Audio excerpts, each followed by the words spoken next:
आजकाल ना प्रत्येकाचं स्वप्न असतं की आपलं एक घर असावं आणि मुंबई पुण्यासारख्या ठिकाणी घर घ्यायचं म्हटलं म्हणजे ते 1.25 करोडाच्या खाली चांगल्या प्रकारचं घर, जे तुम्हाला वाटतंय की बाबा माझं लक्झरियस लाईफस्टाईल जगता यावं अशा प्रकारचं घर घ्यायचं म्हटलं म्हणजे 1.25 करोडाचं घर तुम्हाला आरामशीर मिळतं.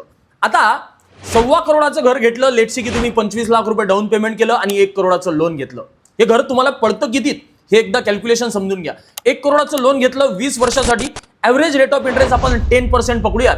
करीबन तुमचा ईएमआय येणार 96,000, 96,000च्या करीबन तुमचा ईएमआय येणार आणि त्यावर 1 करोडावर तुम्हाला इंटरेस्ट लागणार 1,31,00,000 रुपये. 1,31,00,000 फक्त इंटरेस्ट लागणार 20 वर्षात आणि टोटल घर तुम्हाला पडणार 2,31,60,000. 2,31,60,000 करीबन म्हणजे डबल पेक्षा जास्त प्राइस मध्ये तुम्हाला ते घर पडणार आहे. हे घर विकत घेण्याआधी नक्की अंडरस्टँड करून घ्या, समजून घ्या. घर जेवढ्या रुपयात घेतात तेवढ्याच रुपयात पडत नाही, त्याच्यापेक्षा डबल प्राइसला ते तुम्हाला पडतं. आणि आय होप तुम्हाला अंडरस्टँड झालं असेल तर जाऊन फॉलो करून घ्या. Thank you so much.